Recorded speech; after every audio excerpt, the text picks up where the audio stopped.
Hey everyone, thank you for downloading another episode here. As we travel along, we are so close to episode 100. We're almost there. Thank you for listening to the Retro Gamers. Larry here. And Anthony here. Konnichiwa, my friend. How are you? Konbanwa, my friend. I don't know what that is. That means good evening. Oh, okay. Oh, look at you learning. Are you taking any Japanese? Are you learning the language? Not only am I not learning the language, but I think every time I come here, I forget a little bit more of what I learned. You just run around. Domo arigato. Domo arigato. Nobody says that here. Oh. So I think Sticks lied to us. I knew it. Damn you, Sticks. That's what you get with an X at the end. So Anthony is live from Osaka. It's been a while since I think we recorded with you in Japan. Yeah, it's definitely been a while. The last trip I did here last month was a little too hectic for me to record during, so that didn't work out. But now here I am live from Osaka. It's it's nighttime here. It's morning where you are. So between the two of us, good afternoon. Yeah, it's a little bit of a different ball game. Usually I'm the one who's a little later in the day. I mean, granted, it's a 3-hour difference, and you're the one doing it early in the morning. But now it's the old switcheroo. And, yes, I am 13 years in the future, and trust me, there's nothing exciting about it. Oh, really? That far ahead? Amazing. I was going to ask, how are all the new systems and everything? The PlayStation 6 and the Xbox 1272. Well, actually, because I'm in Japan, they do have those. So we're at the PlayStation 13 and the Xbox Zero. Oh, poor Zero. Because they don't know how to count. I know, it's annoying. Now they're going to numbers and letters. Whatever. I just give up with them. So and it's been a little bit. You were gone for those 3 weeks. And we had two guests, one, and then unfortunately kind of fell through, but that's okay. So I kind of picked up the mantle a little bit, but it's nice to have you back here on a regular episode. We had our E3 last week, and yes.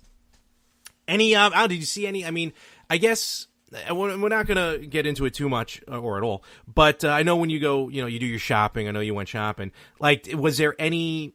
Did they have any posts or like buzz or anything about like the new stuff, even though you tend to go for old stuff over there?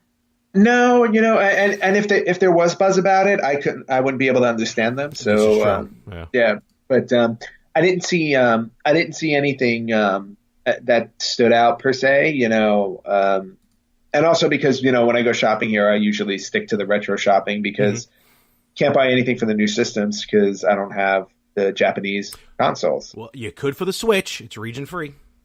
Oh, is the Switch region free? It sure is. Oh, I didn't know that. So maybe my next trip I'll look for Japanese exclusive Switch games. I don't even know what could be exclusive for that, but that's probably based on all the other retro systems they have, probably Mahjong and horse racing. Honestly, there's a lot of old school Mahjong games for the Japanese systems. It's crazy. Well, that doesn't surprise me as much as the horse racing games. Yeah, that is weird too. I'm not kidding you. Like every time I go to the stores, like there's just a slew of different horse racing games, and they're all super cheap because I guess I guess they do their horse racing games the same way they do sports gaming. Okay. I see what you're talking about. Like baseball or football or stuff. Yeah. It's just like multiple ones come out every year.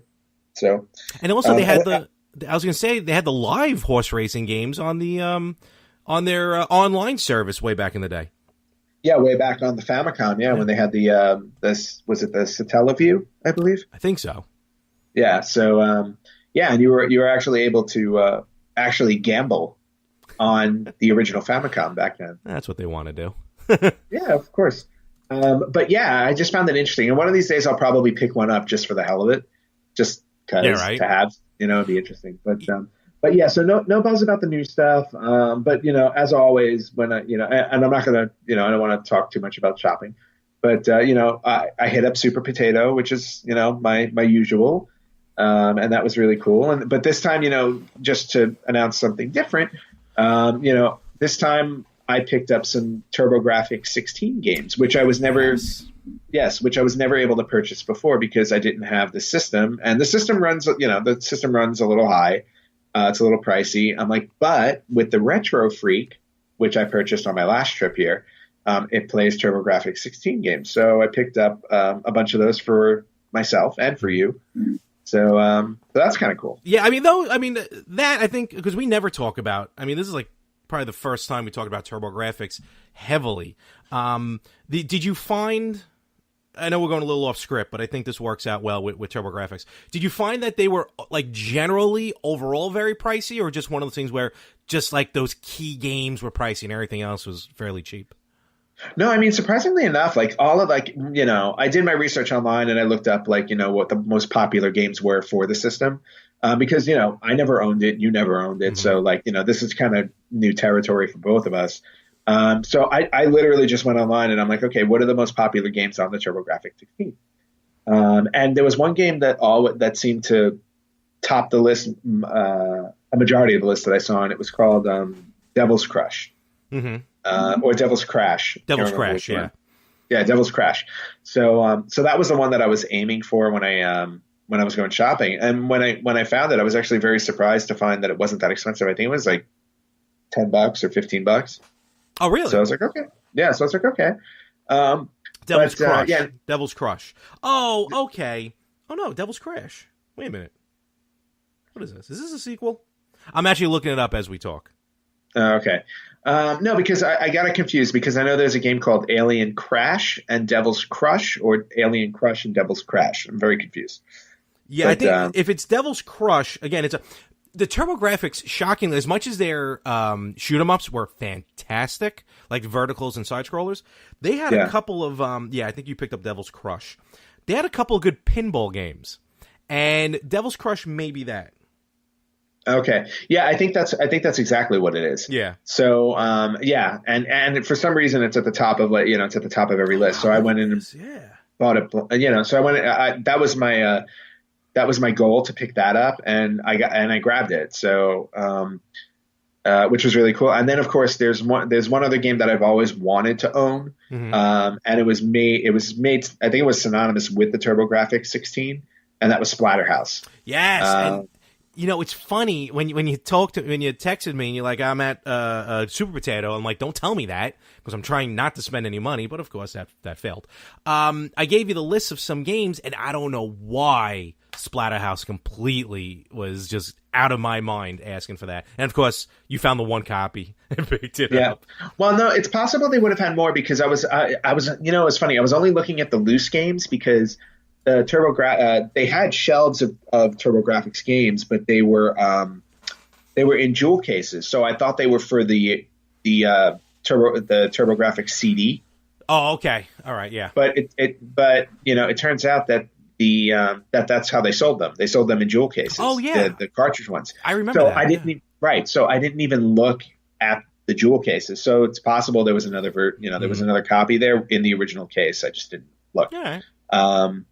But anyway, but it was kind of cool to go and shop for a system that, I've never played before. So, picked up a bunch of games, and that was cool. Cool.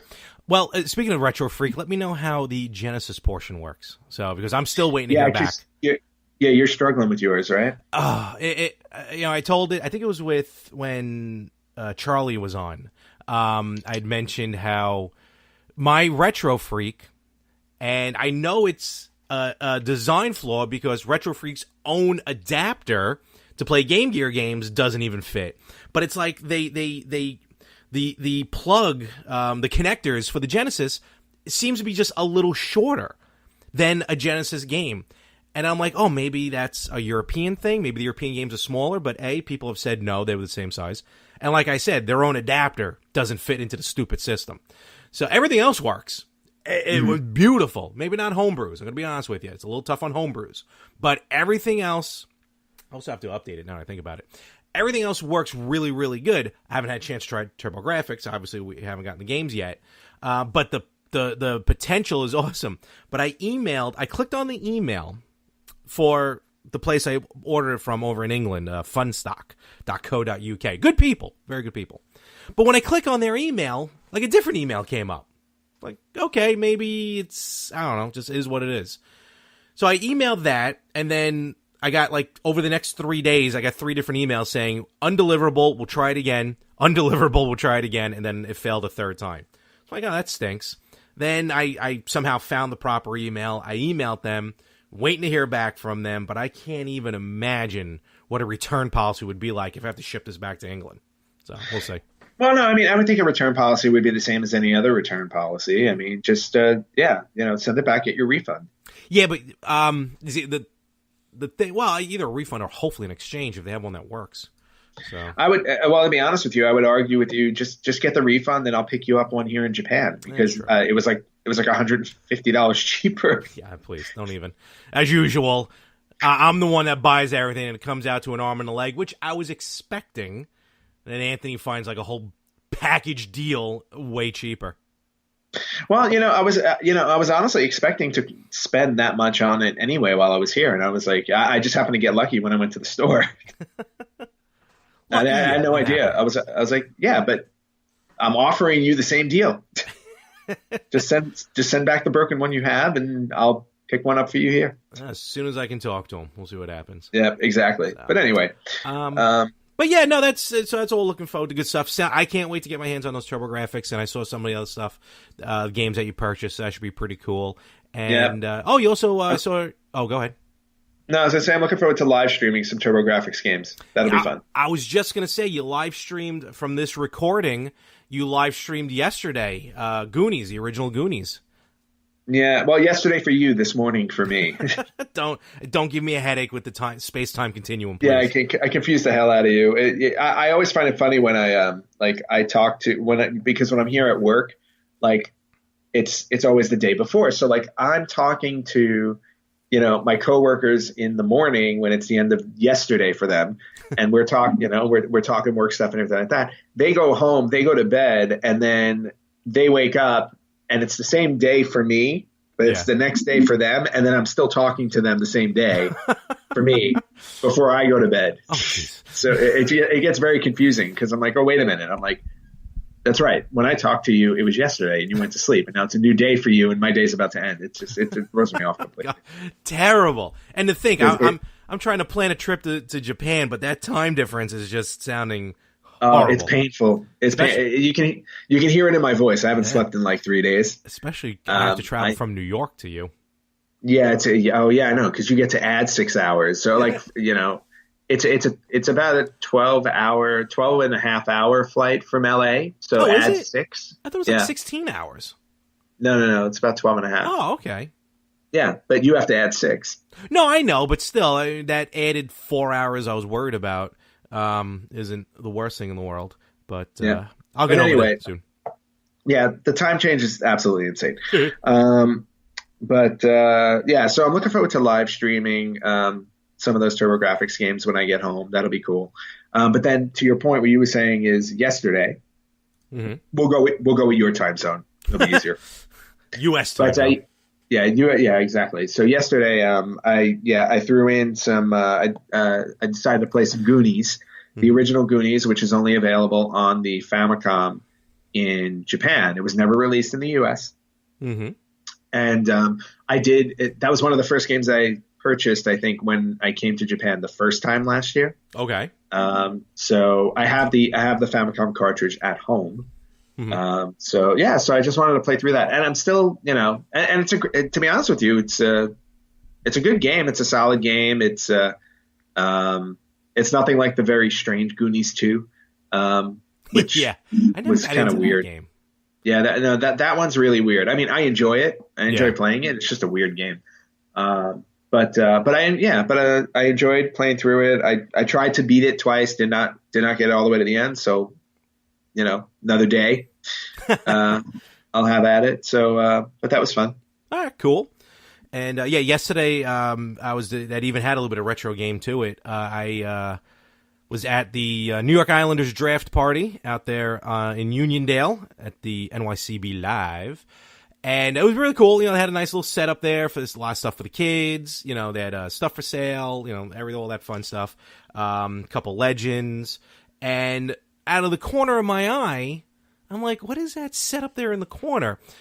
There was an arcade machine to play. But it was one of those like kind of like 101 arcade machines, like a little bit of everything in there. Yeah. And I took a picture of it. I put it up on the Instagram page. So I was like, wow, of all places, here's a machine and Ms. Pac-Man. But between the line and the fact that it was kind of like the emulated version, which ran a little wobbly, I really couldn't get a good groove in with Ms. Pac-Man on this one. But that was pretty cool to see. And it was funny, someone who's actually helped us out before in the past on the show, Glenn, who works at NYCB Live, he goes, I knew there was an arcade machine somewhere because we pulled that out for another show once before. So he's like, it's in the building. So I'm sure he's now going to try and find it and probably try and post some high scores.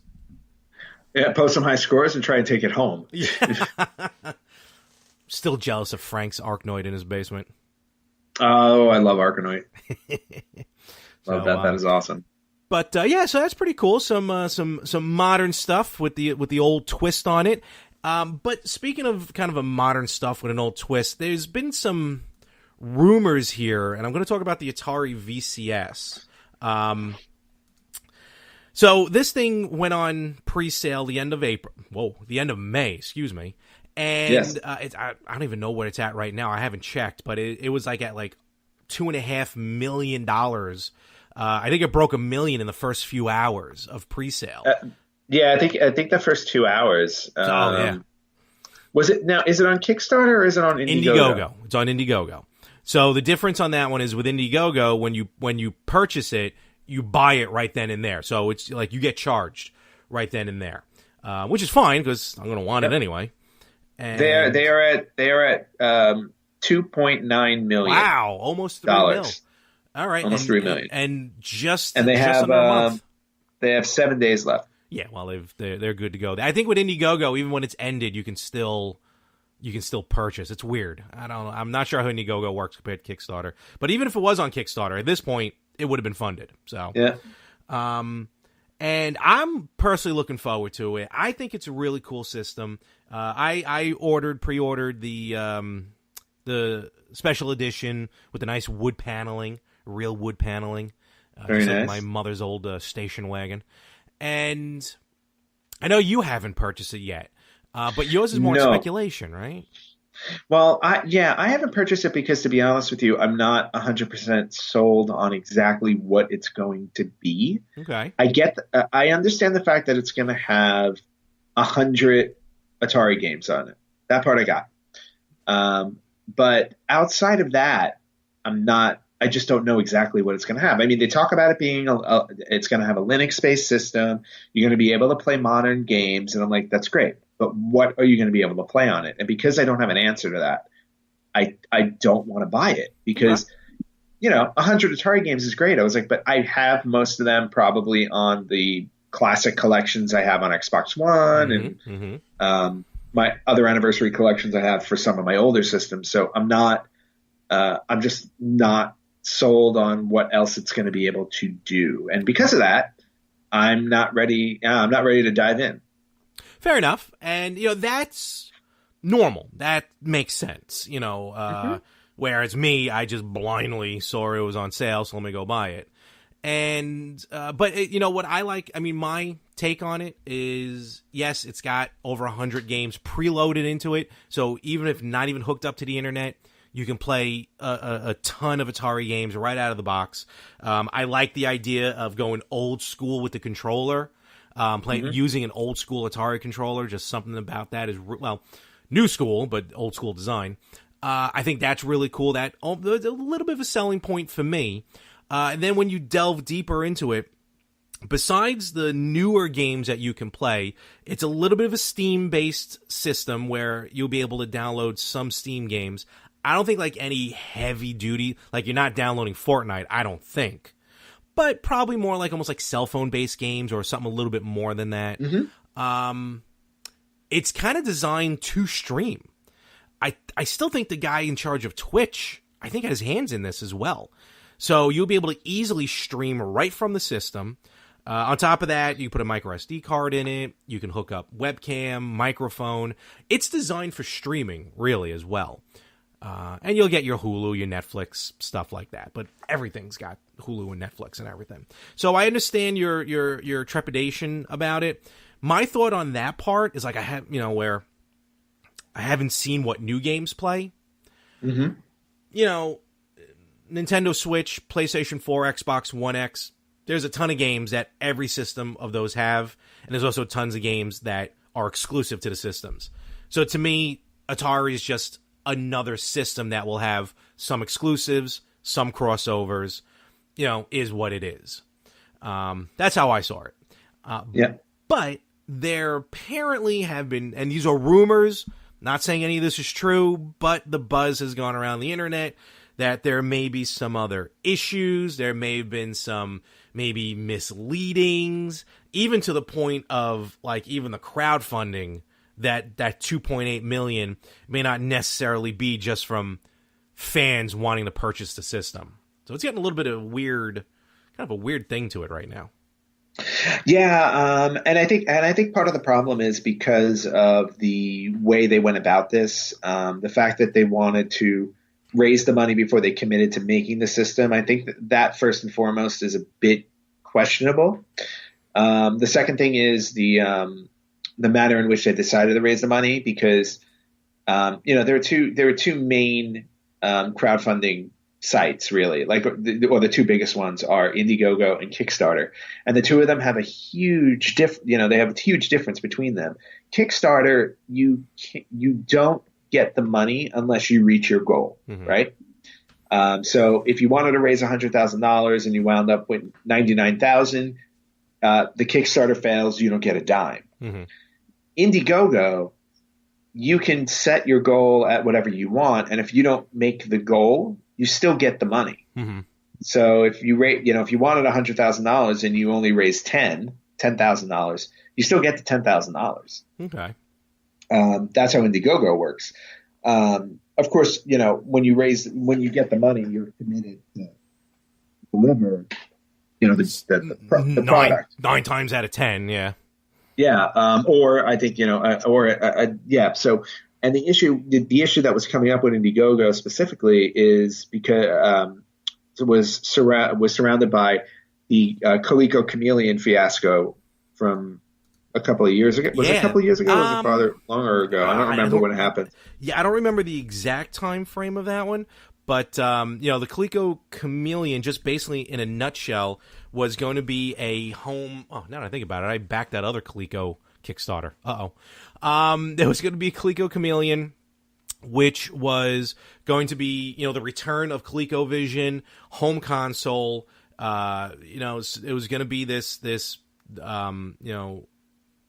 native system that you'll be able to play games on, and it really kind of turned out to be just a glorified, way too expensive emulator. In a nutshell. You almost think about it as a ColecoVision Classic, but tried to be played off as like an actual system, an actual hardware system that I think you could have played cartridges on as well. That's probably, now that I think about it, I think that's what it was. It was almost probably like a Retron.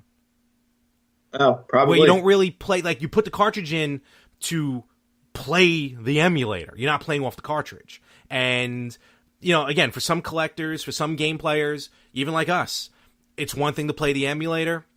It's one thing to play the NES Classic or the Virtual Console. It's another thing to play off the cart. I think that what the issue was with Chameleon, and it kind of backfired on him. Yeah, exactly. People were angry because they thought they got scammed, and ColecoVision, because it was an Indiegogo campaign. I don't know if they met their goal or not for it, but they got to walk away with the money. Just real quick, one thing, and to kind of talk about it, and this, I think it was back in like 2015 when this all went down, or 2016. They originally were going to be on Kickstarter, but then they moved to Indiegogo a week before the campaign started. So they probably kind of like what you said. Kickstarter, if you don't make the money, you don't get the funds. Indiegogo, it don't matter. So I wondered if they knew that, that this thing wasn't going to maybe work, and they were going to try and just make what they can anyway. It's got to be. I know we're going off tangent, but I just got to mention this. The Indiegogo campaign for this Chameleon was set at $1.95 million goal. They raised $81,000. There you go. Yeah. Yeah, and they got to walk away with $81,000. To be fair, hold on, Mr. Skeptic there. To be fair, because it ended up being called the Retro VGS or something like that. They stated they would grant refunds to the Indiegogo backers. Now, I don't know if that's been given. Like, I don't know if that was actually done, but they did say they would grant refunds. So. Oh, okay. Well, that's good at least. Yeah. Supposedly. But now we're looking with the AtariVCS, though, we're looking at something completely opposite, because not only did they raise the $100,000 they wanted, they've raised it now just about 30 times over. Oh, so, absolutely. So I think it's mute whether it would have been Kickstarter or Indiegogo at this point. Yeah, exactly. Moot, not mute. But sorry, I had to correct you there. But they did raise the funds. You know me, I have to. I have no choice. No. I just find it very funny because you and everybody else. It's just, and trust me, I don't do it on purpose. Just when I'm called out on it, I find it very funny. Okay, sorry. No, don't be sorry. No. I mean, yeah, it's the old English teacher. But yeah. So now with the AtariVCS, I mean, they're definitely going to be committed to delivering something, and with $3 million in their pocket, they better deliver something good. They will. I'm sure. I have a good feeling about it. I feel Atari's had enough time. They saw what they did with the Jaguar. They're not going to make a mistake again, hopefully.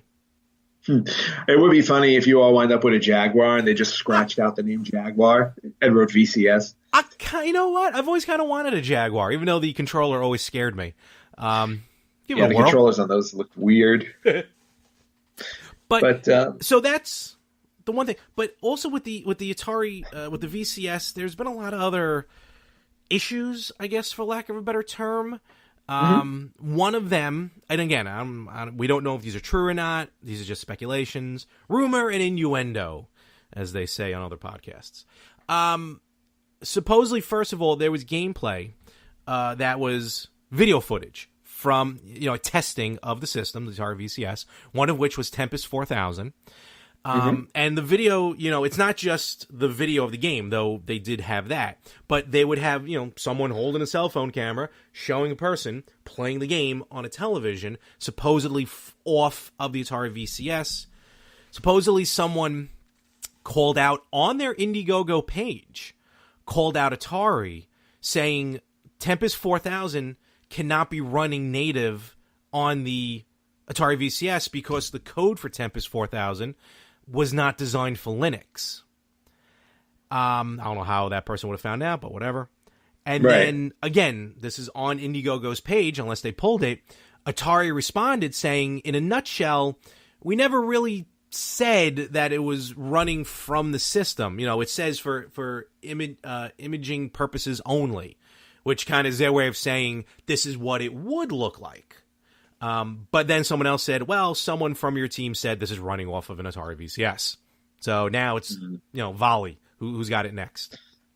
Right. I mean, and and the problem with that is if they're trying to sell the system based off of a rendering of what the game is supposed to look like as opposed to the actual gameplay, that does sound a little shady at the moment. If that is the case, absolutely, I agree with you. If that is the case, so to be honest with you, I'm just not 100% sure. All of this to me is it leads me to the wait and see approach. Okay. I mean, it'll be available. And besides, the bottom line is, it's like I just need to wait and see what happens with you. So, well, let's see. With my history, it'll either blow up as soon as I plug it in, or it will be a Jaguar, like you said. Like the insides will be just a pure Jaguar. Yeah, exactly. Well, my biggest concern out of all of this is the real concern that I have. My biggest concern out of all of this is it's going to replace the Virtual Boy as the worst system ever created. And we all know that we don't want that to happen. Nothing can replace the Virtual Boy. Nothing.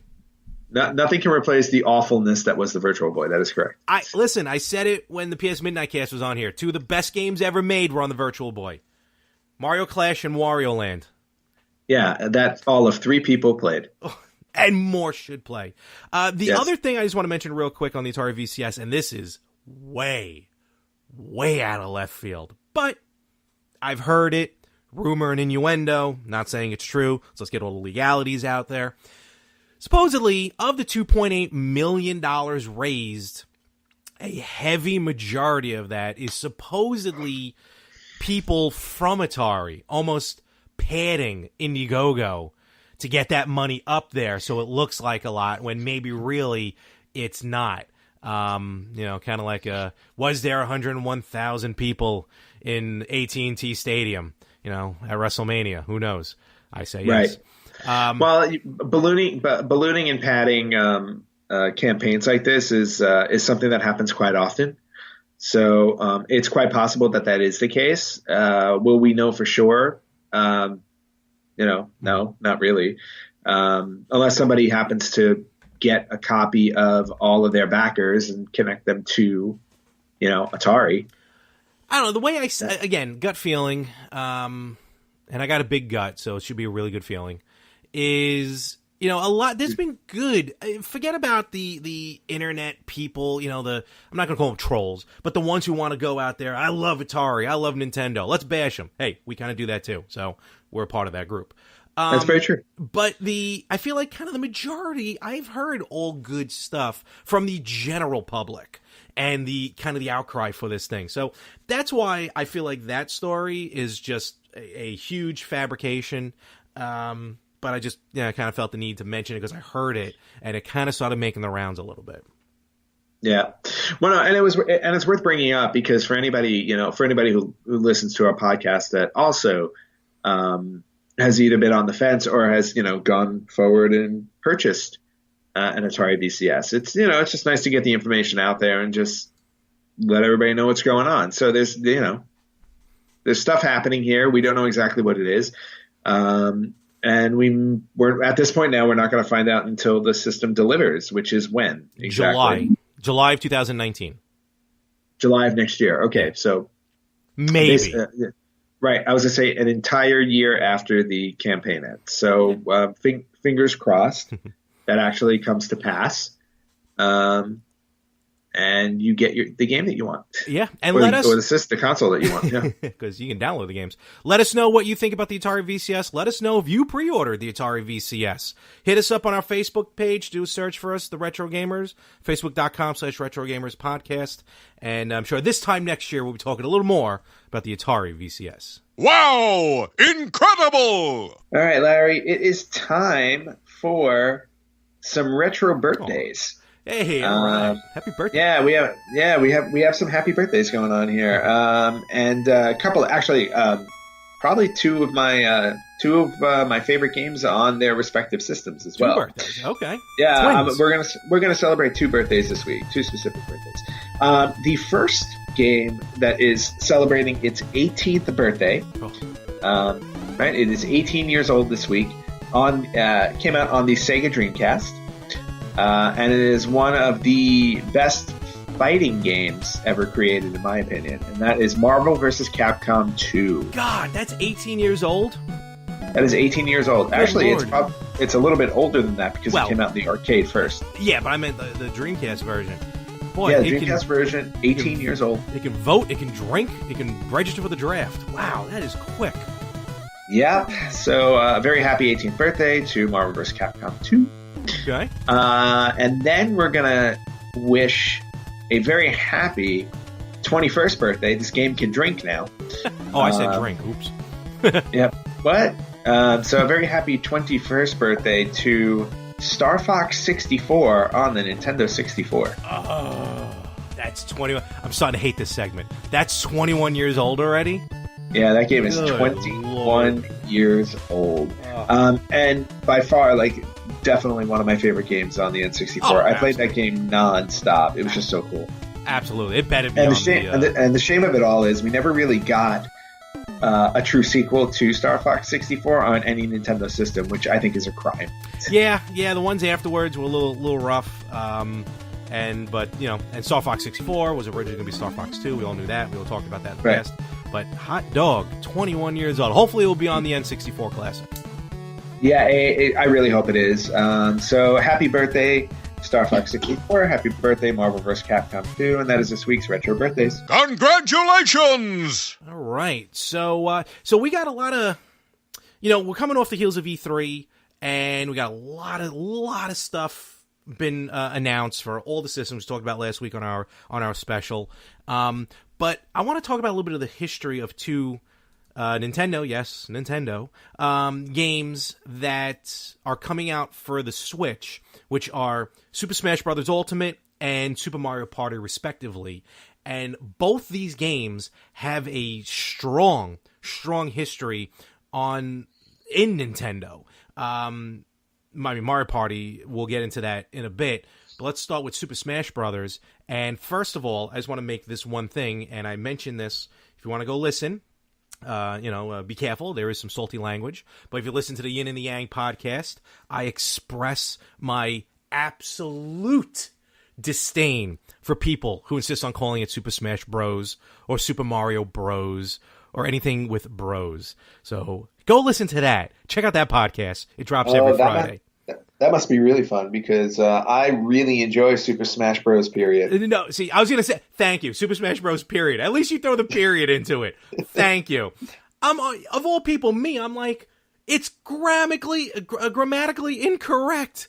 There is a period. There was no period. I wouldn't be arguing. But I'm trolling the hell out of people now because of it. And they deserve it. You know what? This is one where I actually will agree with you because of the period. And it's only happened in the last few years. I know. Unlike the SNES Classic. Oh, please don't even. I get behind you on Super Smash Bros. That was a no-go. I was in Game On. There was a couple of young kids in there, a couple of young teenagers checking out some old games. I hear one behind me. Oh, check out these SNES games. I wanted to punch them. You should have punched them. That would have been entertaining at least. Turn around and whack them. So let's start with Super Smash Brothers. Man, I went off good, though. You'd like it. Go listen to it. Super Smash Brothers, which started back in, 1999 on the N64. Yes. And I'm going to let you talk about this first a little bit because I was not a fan of this game in the beginning. Yeah, and I think I can understand why because, we've talked about it on the podcast before that you're a purist when it comes to gaming. And I feel like, especially since you were so gung-ho Nintendo, I feel like taking your beloved characters and throwing them into something this chaotic and frenzied, I think just kind of threw you off. That wasn't it. Actually, no, I was actually quite happy to see a lot of the crossovers. What I wasn't crazy about was Is that you kept losing? No, I'm used to that. No, okay. It was the fighting, like there wasn't just like I still to this day the percentage damage, and even if you go over 100%, it's still not, you got to get knocked off the board. I mean, everyone knows how the game is played, but that's what threw me off. I wasn't crazy about that part. That part was the best part because like when you went over 100%, that means like the next hit you got like threw you off into like the stratosphere, which I always enjoyed seeing. Yeah. But what did you love? What brought you to Super Smash Brothers? What made you enjoy Super Smash Brothers, especially that N64, the very first one? Well, I feel like the N64 in general was like a special system because it came out at the perfect time. Mm-hmm. It came out at the perfect time for me, and I think for all of us, mm-hmm. for our group of friends at the time, because we were just finishing high school or starting college. And we used to get together and play games all the time. And the N64 was the first system to come out that already had a built-in 4-player, controller scheme. Yep. Sony PlayStation, you had to buy the adapter for it. I think Super Nintendo didn't have adapter. Yep. It had an adapter also, but it didn't have a lot of games that were 4 players. So Nintendo 64, the immediate appeal of the system was that it was designed with the intent of having 4-player games. And, they had a lot of memorable 4-player games. Super Smash Brothers, was definitely among them. And I think what was awesome about it is that, I guess more, not not necessarily the game itself, but just the camaraderie of all of us getting together and just battling it out with, our favorite Nintendo characters. And I think that was one of the main reasons why I loved Super Smash Brothers so much. The other cool thing about it was I think it was the first opportunity where we actually got to see these Nintendo characters actually duke it out. Yes, absolutely. In such a different format. So, I mean, having Mario and Link and Kirby and Pikachu like all in the same game was just, it was groundbreaking at the time, and I thought that was just really appealing. And then on top of that, add the whole, chaotic nature of it and the crazy weapons and how fast it would go. It was basically like, it was like Street Fighter on speed. I was just thinking that. It literally was just going through my head. Yeah, it's like Street Fighter on speed with your favorite Nintendo characters. And that's what it was. It was this epic crossover, like you said, Ant. You finally get to see what is it like with Mario against Link or Donkey Kong against Jigglypuff. These are matchups you were dying to see for years. Well, I wouldn't say they were matchups I was dying to see, but when it did come out, it was something that was surprising and welcome. Yep. And the original 12 from the original Super Smash Brothers on N64. Just real quick, we'll mention these 12: Captain Falcon, Donkey Kong, Fox, Jigglypuff, Kirby, Link, Luigi, Mario, Ness, who we haven't seen in a while at that time, Pikachu, Samus, and Yoshi. All Nintendo characters, all top Nintendo characters. And what I liked about it, the concept, those were the key characters in these games that were part of the series. Yes, because I think a majority of those wound up in, well, if not all of them, wound up in every iteration of Super Smash Brothers. Like, as they created more games, they never replaced characters. Like, like the Mortal Kombat series, when Mortal Kombat 2 came out, they added characters, but they also removed a couple of the ones from the first one, if I'm not mistaken. Correct. Later iterations of the game, yes, some other characters came out, bounced around, but these original 12, much like the original 6 in hockey, I think I may have just screwed that up. No, they were the original 6. Okay. Yes. So these original 12 have been in and will be in all versions, including Ultimate, that's coming out later this year. Now, it's when we get to the other systems, and there's only been 1, 2, 3, 4. Ultimate will be the 5th game, though Super Smash Brothers for Wii U and 3DS were kind of sort of the same game, a little bit of difference just because of the hardware that it was playing on. So I guess technically you could say there were only 5 games. But anyway, the later on is when you kind of started seeing more and more characters. And for me, it was almost like the Saw series. Like, the more Saw movies that came out, it's more like not the story, just what weird contraptions they came up with. Where with Super Smash Brothers, it was like, oh, who's going to be in it this time around? Yeah, but to me, like, that was actually a bigger part of the appeal. Oh, absolutely. Because especially because they were coming from an angle of they're going to be characters you already know. Mm-hmm. So it's cool. Like, like I said, unlike Street Fighters and Mortal Kombat, where it's like they had to create new characters, so you didn't know them beforehand. Mm-hmm. Super Smash Brothers, you were just thinking, like, who in Nintendo's library were they going to pull into this game, and what were they going to do, which made it awesome. So that's why, like, as each game came out and the number of characters grew, it was just more and more entertaining. Correct, and of course, also the numbers grew because a newer console was able to hold more. So that also made sense. And Melee expanded the characters from 12 to 26. Still Nintendo games. I guess Earthbound, I guess that can be considered part of the Nintendo home. Yeah, it was. And Fire Emblem as well. I think maybe that may be pushing it. But in Melee, which was for the GameCube, then we saw a series like Ice Climber, some old school guys coming out. Game & Watch, Mr. Game & Watch. I love that character. That's awesome, yeah. More Pokemon, more from Zelda. So Bowser. Yep, Bowser finally made his debut. And Bowser showed up in the second one, a young Link, older Link, so you got different Links fighting each other. So Melee really expanded, and they jumped. I mean, that was more than double the characters, which I thought was really good. Yeah, absolutely. I mean, this was one of this one also was equally a favorite of mine. This and the first one I think were my two favorite. And again, with the GameCube continued the trend of the N64, where there were 4 ports automatically, so you can have 4 players. In fact, correct me if I'm wrong. I mean, up until the Switch, I think like all of their systems, I think were prepped for 4-player. Well, like the Wii was, the Wii U was. Well, yeah, that's also because they were wireless, so you're able to hook up. Yeah, but they had the 4. Yeah, you're right. Yeah, but when you think about other systems, like when you think about the PlayStation 2 and the Xbox, like they were 2-player. If I'm not mistaken. Xbox was 4. Oh, Xbox was 4. Yeah. That is correct. PlayStation 2 was 2. PlayStation 3 was 7. So 7.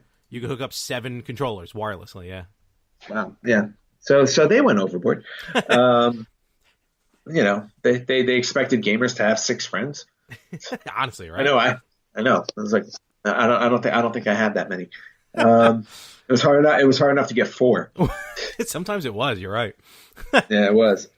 But anyway, with Melee, 26 characters.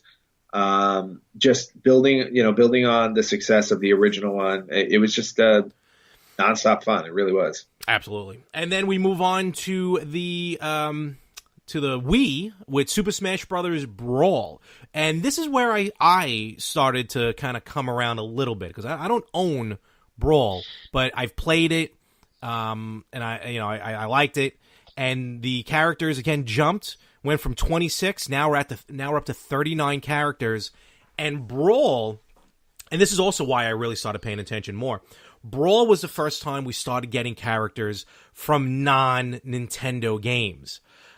Still, they were bringing back some old school, like Rob the Robot was there. Pit, I think that was the first time Pit appeared on anything for Nintendo, probably since Kid Icarus, the original. Yeah, probably. Yeah, and that kind of brought Kid Icarus back to people. Toon Link from Wind Waker is now in there, so you got like 3 different Links. But the 2 and I thought, like, this blew my mind at the time, Sonic and Snake from Metal Gear. Yeah.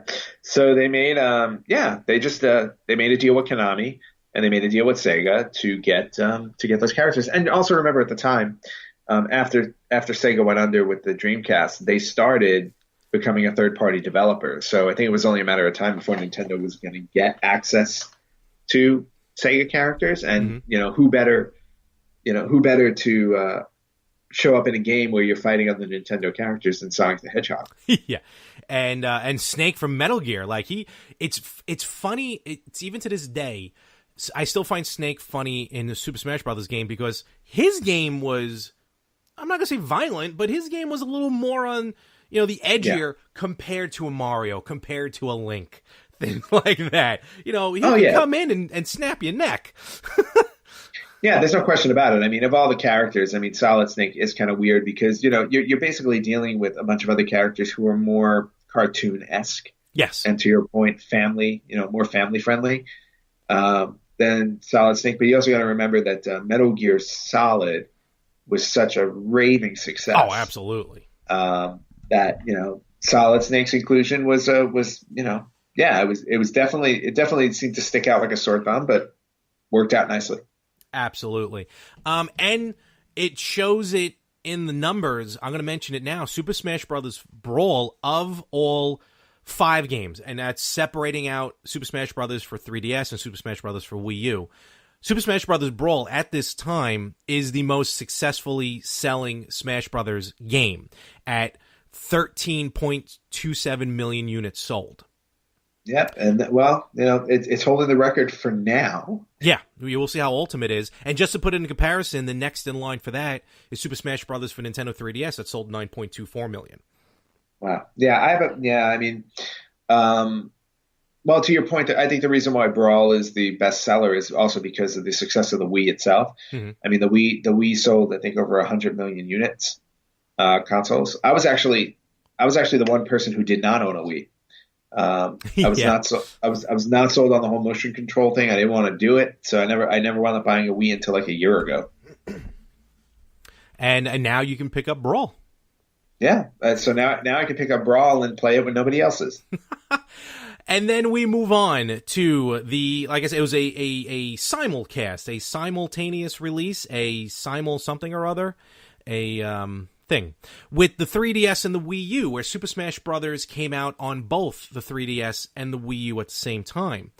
Both took advantage of their hardware respectively. I mean, both games look gorgeous, don't get me wrong. But both took, their liberties.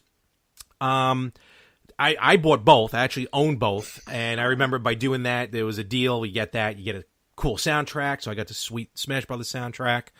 And so now we jump. It's the same characters between the two games, Wii U and the 3DS. So when we talk about these, we're actually going to talk about them as one game. Now we go from 39 to 51 playable characters at the beginning.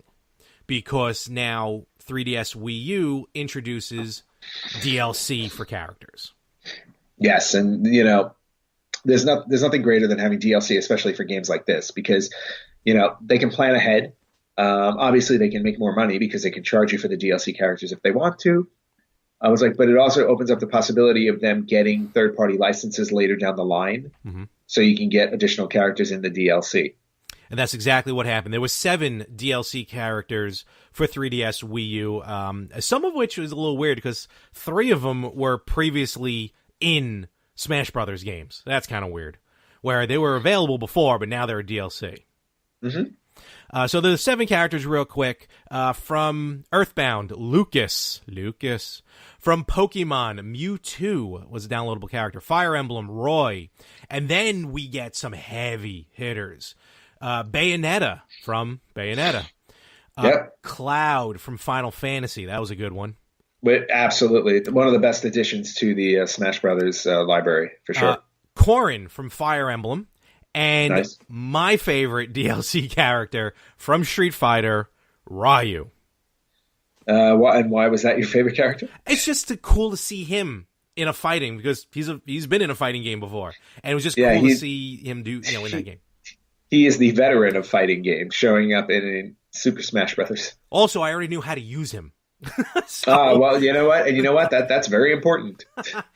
With 3DS Wii U, they continue the trend of blowing the dust off of old characters to bring them in, because now 3DS Wii U, that game came out in 2014, and 2014 is when, I think we're in the renaissance right now of retro, and retro games, I remember seeing it back in college, back in the late 90s, but I think 2014, around the Wii U, is when we really started to see gamers even want to embrace, both hardcore and casual, want to embrace old school. And this is where we see Little Mac from Punch Out. From Punch Out, yes. The dog from Duck Hunt. Which is awesome. Oh, absolutely. You get the Mii's. Pac-Man makes his debut in Smash Brothers. Yes. I'm surprised it took Pac-Man that long. Honestly, right? Yeah. Xenoblade. That's right. I forgot there was a representative from Xenoblade. Shulk, if I can pronounce that correctly. Then they got the Mii's. They got Mega Man made his debut here as well.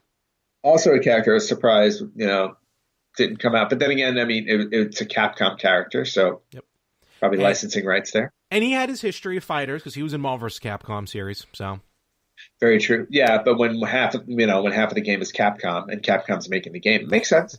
Absolutely. So now we're at, 51 plus 7, 58 characters now we're at with 3DS Wii U. And finally, we're going to have, coming out at the end of the year, like we mentioned, Super Smash Bros. Ultimate, which will have... How's this number work? How's that? Oh, okay. Which will have, in total, 68 characters in Ultimate. That is including each and every character that's ever appeared in a past Smash Brothers. So all 58 characters, including DLC. The other 10 are, we talked about it during the E3 special, and I completely had the wrong name for it. They're actually called Echo Fighters.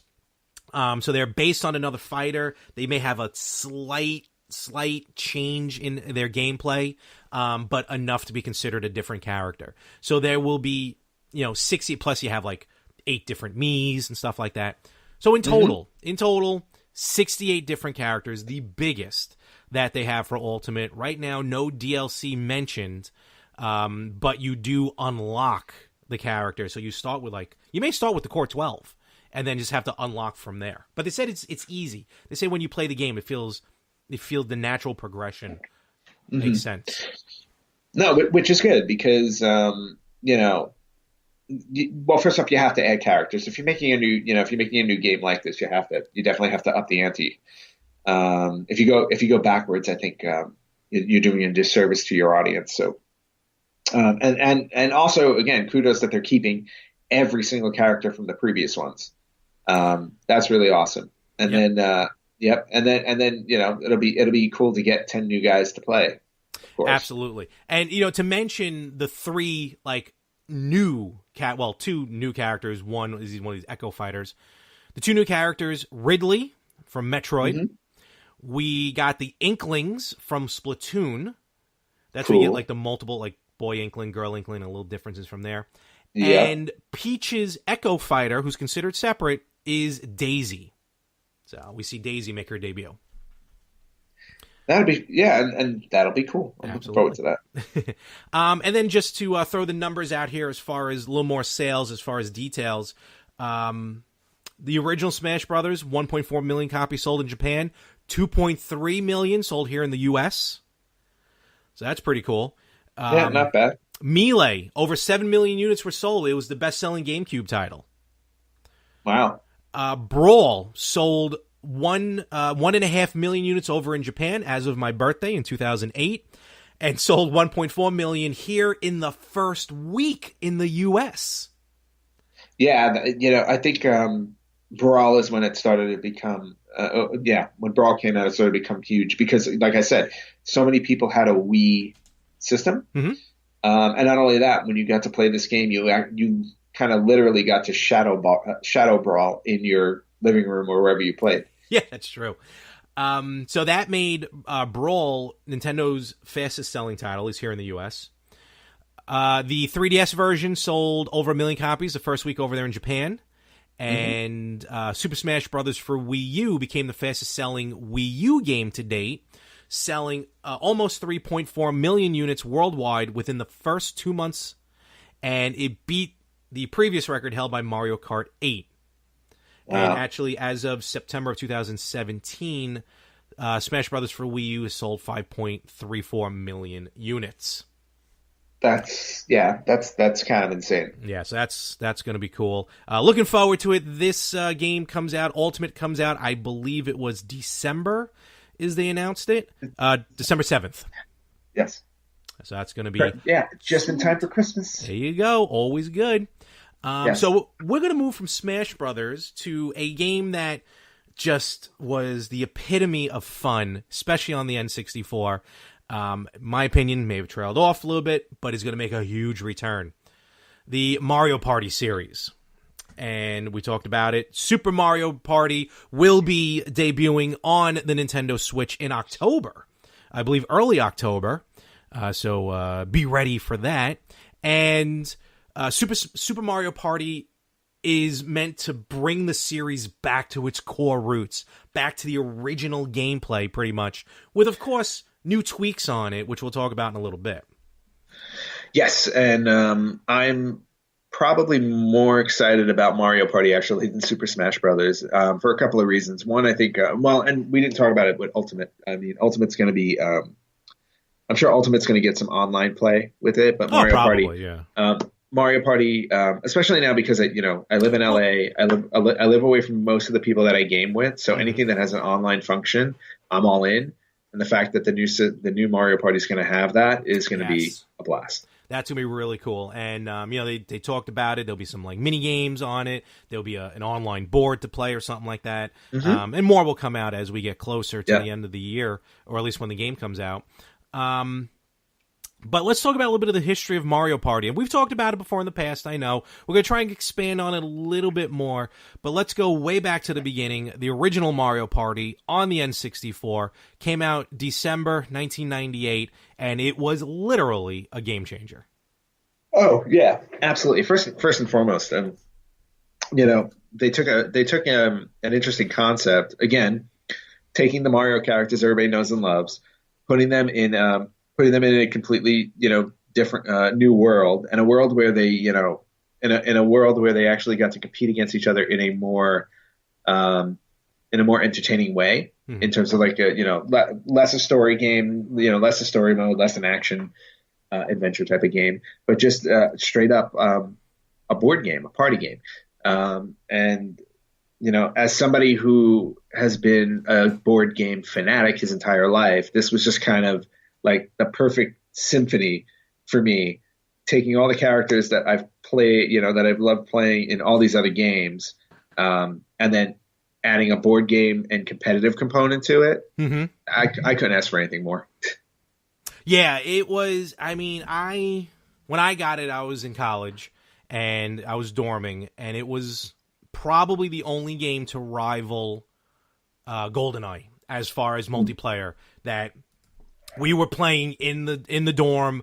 That just, there were people in my room. I didn't know who they were. I'm like, who are you? Who are these people playing on my system? But hopefully my roommate knew. I don't even think he knew who they were. That brought so many people together. And then just as the years went on, it just, they tried to tweak it, tried to make it better. The core mechanic of the game, though, besides the board game, was the mini games. That's what made Mario Party, and it always has. Yes, I mean it really always comes down to the mini games. I mean, despite the fact that the board game component, there were different things you needed to do on the board in order to win. It was always when you got down to the mini games. The mini games were the most entertaining aspect of it, and the fact that in the Mario Party game there was an option where you could just go and play the mini games. That part in and of itself was just an absolute blast. So, and you had, I don't know how many mini games were in each one. I think they varied between like 50 and 90, somewhere like that. So I think the first one had 50. I remember that number 50. Yeah. And some of the games to this day, like, are still like super memorable for me. Cause like, I remember like Mushroom Mix Up. I remember games like, Bouncer Balls. I think they were. Yes. Was that what it was called? There's been so many iterations as well. They always like tweak a little bit the same style of game. Yeah, and you get a little confused with it. I remember like Bombs Away, where the bombs were getting thrown at the little island you were standing on, or Shy Guy Says, which was basically Simon Says. Yeah. They're just like it was just so imaginative, so innovative, unique. And to be honest with you, it kind of also invented a new genre, which is what Nintendo is really, really well known for.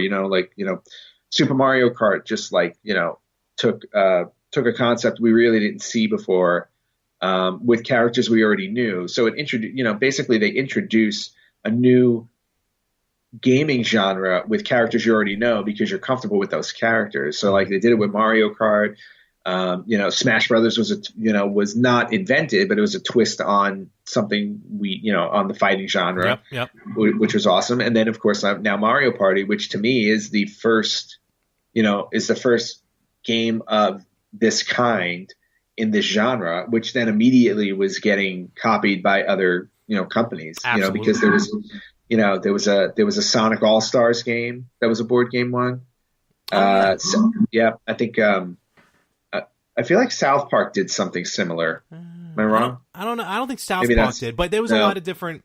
Definitely Sony tried their best to do those type of games, but there's always been those board games. Yeah, it's just easy to copy. So yeah, exactly. But Mario Party was just like it was the first, and by far compared to the other ones I've seen out there, it was the best. Absolutely. And with each game, you had with those mini games, and they were fun because the mini games were either every person for themselves, 2-on-2, 1-on-3, all four, everyone together trying for a common goal. And that randomness was really fun. as the games went on, Mario Party 2 was a huge hit as well. That's when like battle mini games first started appearing. Yes. And then Mario Party 3, which just recently I heard some people talking, I think like from a collector's point of view, Mario Party 3 is one of the and I'm talking like complete in box, is one of the most sought out N64 games. I had no idea. I would have thought the first one would be, not the third one. The reason why the third one I think is one of the most sought out games, and I have the third one, but I only have the cartridge and I don't have the box. But I think the reason why the third one is the most sought out is because it came out towards the end of the Nintendo 64's life cycle, and as a result of that, I don't think it sold well. So it's harder to find intact for that reason. Okay, I can see that. That I can understand. So that's good. And now there've been, for the main series, there's been 10 Mario Parties, but there's been a good there's been about 5 handhelds, if I remember, Mario Parties as well. Yeah, and that's more your zone over there with the Mr. Handheld. I'm not the big handheld guy. The handheld, I'll talk about those in a moment, but I just want to talk about how with the release of these, so there's been 10, 11, 12, 13, 14, 15. Not counting the new one, there's been 16 Mario Parties, not counting Super Mario Party. So 16 games have been released since 1998. Pretty much from 98 to 2007, there was a new Mario Party game released at least every year, except for 2 years, 01 and 06. Interesting. So okay. They were just pumping these out, which also would kind of lead to the later games getting a little stale, maybe, near the end. There was a gap from 07 to 2012, where between Mario Party DS, Mario Party 8, and then when 9 came out in 2012. But since 2012, and it's funny because, I kind of almost forgot they were coming out still. Between 12 and this year, 2018, only 1 year went without a Mario Party game, 2014. So they've been putting them out. Yeah. Well, there's an appeal for this type of game. That's why. I mean... and to be honest with you, I think they're pretty much the only ones that are making, a game of this caliber. So, when you're the only game in town, so to speak, everybody's going to buy it. And not everybody, obviously, but people who are looking for this type of game.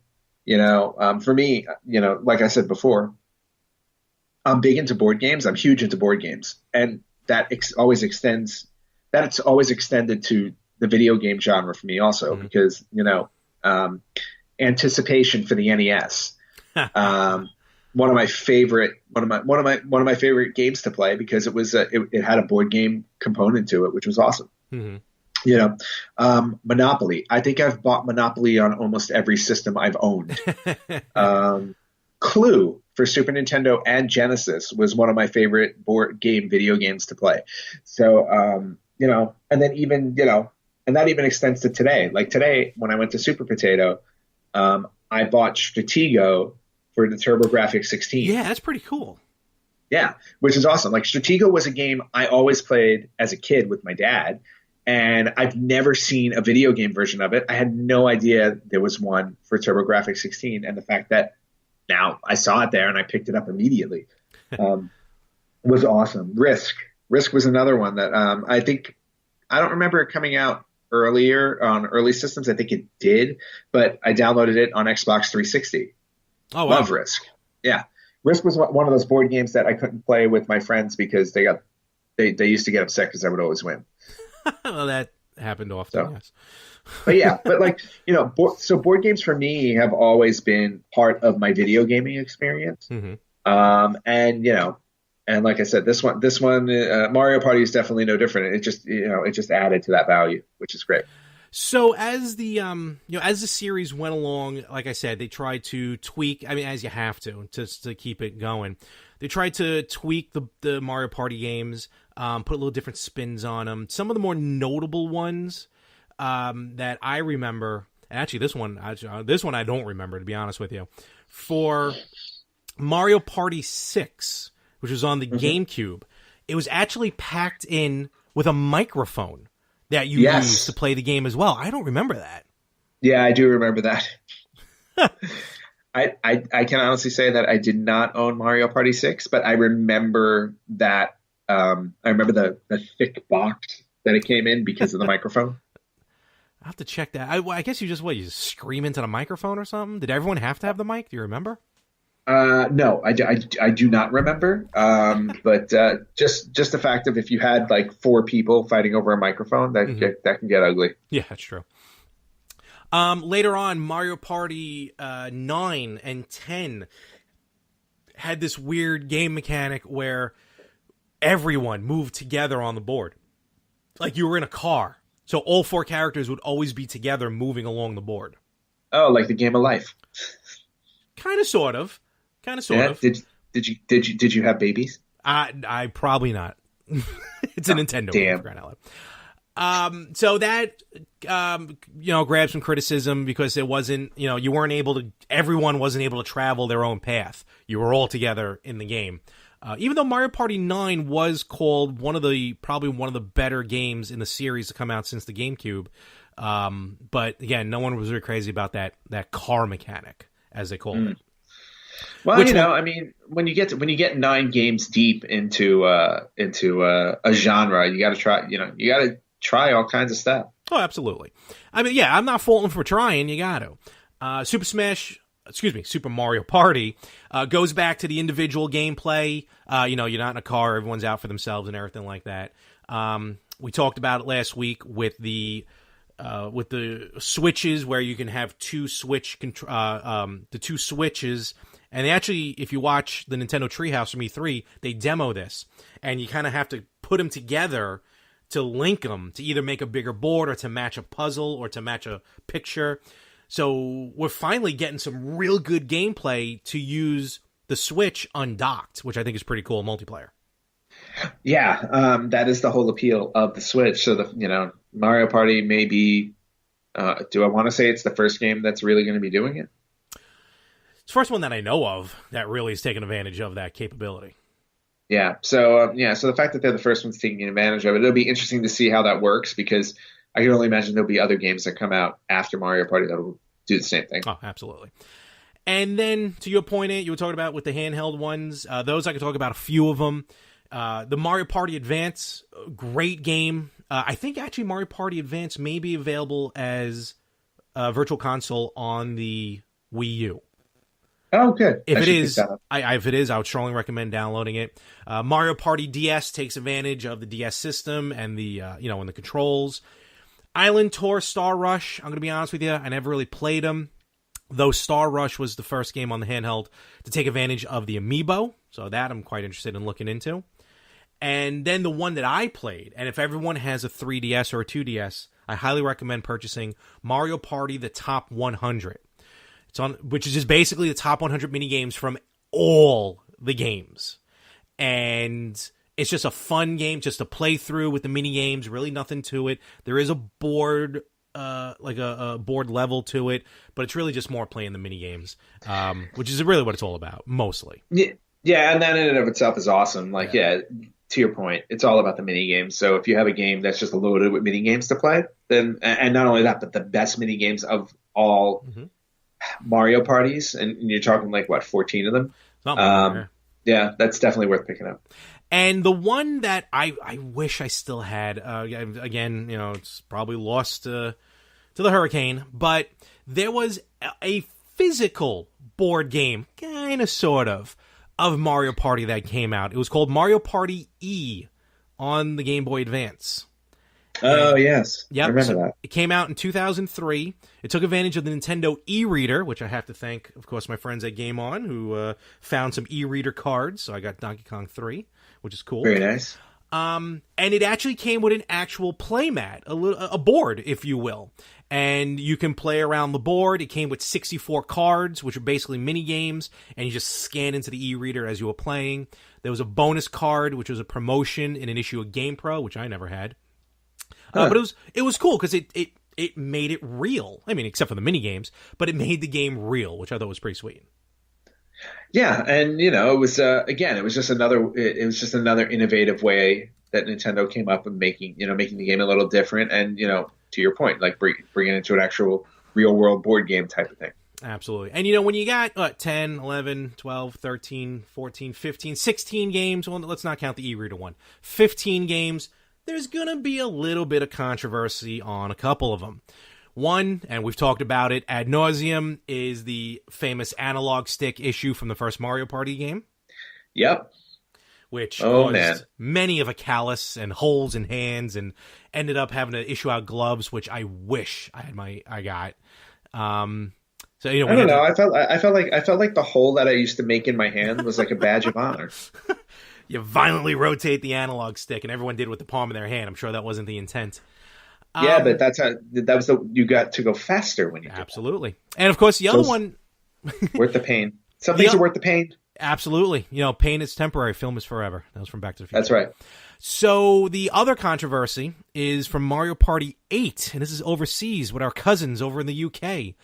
Apparently, Mario Party 8, which was on the Wii, in the UK, well, in the game, period, I can never pronounce his name, Kamek, the wizard from, I forgot which game, uses the word spastic in Mario Party 8. Now, over here, it's really not too much of an issue.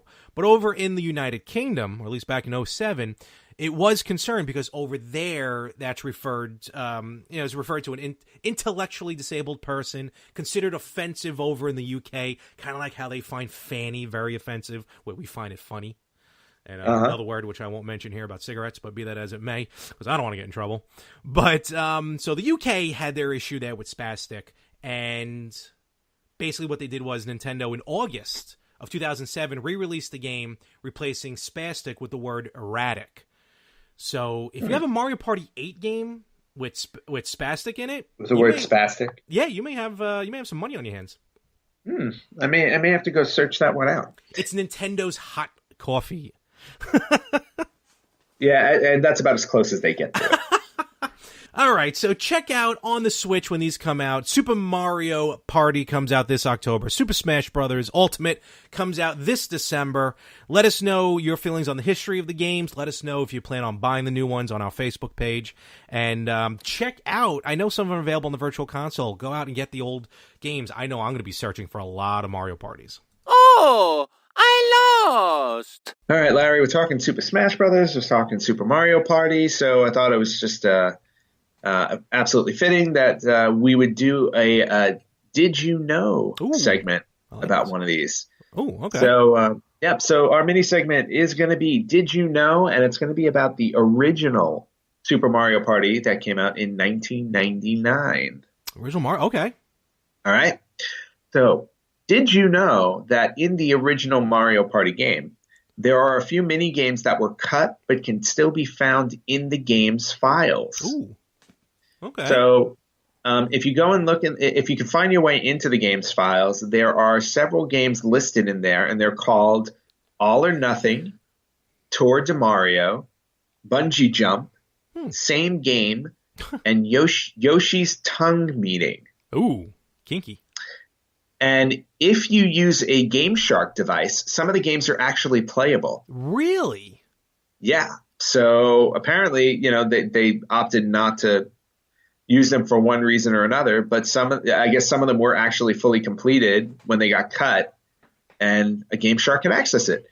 So, if anybody wants to go back and play the original Mario Party with a few games that Nintendo tried to hide from us, that's how you do it, and that is this week. Yes, Did You Know? I'm the winner. All right, so we're going to bring this one here to a close at this point. Good stuff we talked about this episode. I just want to go out and buy all the Mario Parties. It's ridiculous. I really do. And I shouldn't. No, you shouldn't, but you will. And that's fine. You know what? I fully condone it, because especially if you're buying them this year. I think there's a couple of the Wii ones available on the Wii U for downloads. I can probably check those out. There you go. And Smash Brothers, I don't know. We'll see what happens. So. Aw, poor Smash Brothers. You're such a hater.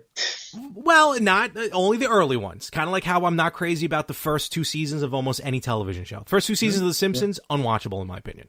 Okay. So. You know what I'm not crazy about? The Virtual Boy. You know who else is not crazy about that? Everybody. Not everybody. All right, everybody minus one. So hashtag VB sucks. There we go. Check out our merchandise, tchip.com. Nice. And so you'll be next week. You should be back in the States, right? Next week I'll be back in the States, but I think at this point my heart will explode because it never knows what time it is. Yeah, especially your round trip jet setting. Forget about it. Oh my God, yes. I have now officially traveled around the world. That's awesome. That's cool. No one can say that. Well, not a lot of people can. Well, no, some people can say it, and I'm one of them. There you go. Awesome. Woo! And all right, cool. So enjoy the final trips. How many more days you got there in Tokyo, Osaka, wherever you are, Japan? I've got 2 days left. Oh wow. Okay. All yeah, no. I fly home on Monday. I fly home Monday night, and I land Monday morning. Again, don't confuse me. Not only that, but we're recording, and then to further confuse you, this episode will not have dropped by the time I get home. I can't wrap my head around that. I'm trying to figure out that processing, and I cannot figure it out. Okay. Well, think about it this way: we're recording on a Saturday, right? Yes. I'm recording on a Saturday night, and it's Saturday morning for you. Yes. I fly back on Monday night and arrive on Monday morning, and this episode drops Tuesday. I may have just passed. I blacked out there for a moment. That was me blacking out for a moment. Okay. Well, whenever you get back, have a safe trip. Are you going to try and hit up Super Potato again? If I have time, I might take another run over there. But to be honest with you, I think I've bought enough games for this trip, so I'm good. Awesome. But I will be going to Tower Records to check out some more video game soundtracks. Yes, we have to talk about that. When you go there, We'll talk about that next week. Take note of some interesting soundtracks that you see there. Take pictures if you can, and we'll post it up on the Instagram. Oh, and speaking of, I do have some stuff I'm going to post for my trips today. Cool. Awesome. Check it out on the Instagram, instagram.com/the_retrogamers. And, of course, the website, theretrogamers.com, facebook.com/retrogamerspodcast. And so I do not get yelled at anymore. Check out the other shows on the More of the Same network. The Yin and the Yang podcast every Friday. Go listen to it. It's a wonderful podcast. I have to talk about it. MMA, wrestling.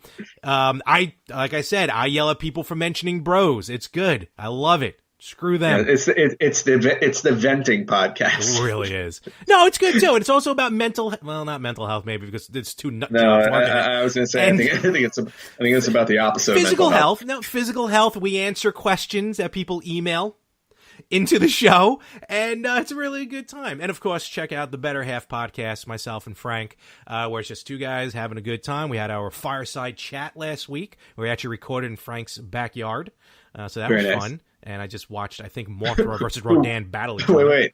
Who was on fire? What? I was almost. I sat next to the Duraflame chemically induced Yule logs that he was burning. So. Oh, that's dangerous. So check out those shows wherever you listen to podcasts. Check out the Retro Gamers wherever you listen to podcasts. iTunes, Spreaker, hopefully Spotify. I got to figure out when that's going to drop. We're supposed to be on there soon. Idea. Amazon Alexa, YouTube, and we're working on YouTube. We're working on Twitch. I say that now. We'll see when it comes out. And soon. Yes, and we want to thank everyone. We've reached over 1,500 likes on our Facebook page, which we greatly, greatly appreciate. So thank you very much for everyone listening. And yes, thank you. Everyone who shares the streams. A lot of good streamers out there as well who we've been promoting, who've been promoting us. So thank you very much. We'll get them all, talk about them more as we reach. What? That's all, folks. As we reach. Thank you, Elmer Fred. As we reach episode 100, we still got to figure out what we're doing, but keep tuning in with us. Ant, I will talk to you next week. Enjoy your trip home. Thank you very much. I am looking forward to coming home. Yes, and text me when you get to Tower Records. I will definitely text you so you can spend a lot more money. If you can just Skype me from there so I can see what's available. You know what? We can do that. I have a pocket Wi-Fi. All right, folks. We will check you right here next week on The Retro Gamers.